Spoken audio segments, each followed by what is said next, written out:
मुख्य परीक्षा के अंदर लिखना उतना ही महत्वपूर्ण है जितना कि पढ़ना।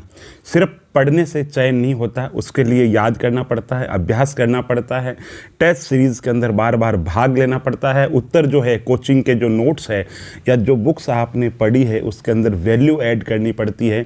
आपके पास में कितना ज्ञान है महत्वपूर्ण ये नहीं है, महत्वपूर्ण ये है कि आपने उत्तर पुस्तिका में कैसे लिखा है, आपने जो उत्तर लिखे हैं वो शिक्षक की नज़र में कैसे हैं, या जिस परीक्षा में आप बैठ रहे हैं उस लेवल के उत्तर आप लिख रहे हैं या नहीं लिख रहे हैं। तो मैं आपको बताना चाहूँगा कि मुख्य जो परीक्षक है, जो कॉपी चेक करता है, उसे महसूस होना चाहिए उत्तर किसी भावी प्रशासक के द्वारा लिखे गए हैं, जहां उत्तरों में संक्षिप्तता है, उत्तरों में सारगर्भिता है, उत्तर में टू द पॉइंट बात कही जा रही है और वही उत्तर दे रहा है जो सवाल के अंदर पूछा गया है। उनके इर्द गिर्द साफ सलीके से साफ सुथरा उदाहरण और सुंदर उत्तर लिखा गया है।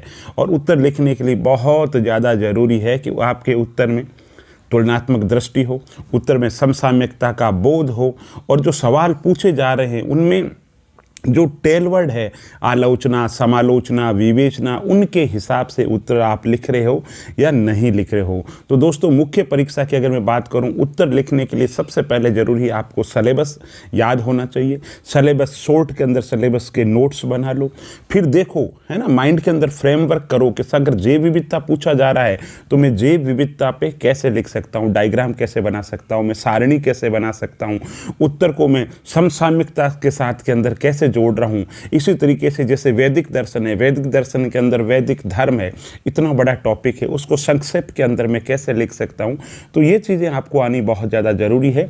ज़्यादा से ज़्यादा लिखिए, उसका अभ्यास कीजिए, टेस्ट सीरीज़ के अंदर भाग लीजिए और मेंटल प्रैक्टिस कीजिए। अगर आपसे पूछे कि भारत के अंदर पर्यावरण को लेकर के कौन कौन से कानून बने हैं, तो दिमाग के अंदर फ्रेमिंग होनी चाहिए कि साहब ये कानून बने, ये संस्थाएं काम कर रही। कोई भी जो सवाल पूछे, जैसे कि सपोज करो आपको ग्लोबल वार्मिंग से संबंधित पूछे, तो आपके दिमाग के अंदर फ्रेमवर्क होना चाहिए कि साहब ये परिभाषा है, ये ग्लोबल वार्मिंग है ना, उसको लेकर के ये सम्मेलन हुए। तो हर जो उत्तर है आपका परिपूर्ण उत्तर होना चाहिए। और जितना ज़्यादा लिखोगे, जितना ज़्यादा अभ्यास करोगे, वहीं से उत्तर के अंदर संपूर्णता आएगी। उत्तर में की वर्ड का प्रयोग करो और अपने जो उत्तर है उनको प्रामाणिक कहो। जैसे कि कोई रेफरेंस है, सुप्रीम कोर्ट का न्यायालय आया है, तो उससे उत्तर को जोड़िए, समसामयिकता से जोड़िए, प्रस्तुतिकरण सरल भाषा के अंदर हो, पैराग्राफ के अंदर हो, और अच्छे उत्तर को निश्चित रूप से जो परीक्षक है वो पहचान ही लेगा।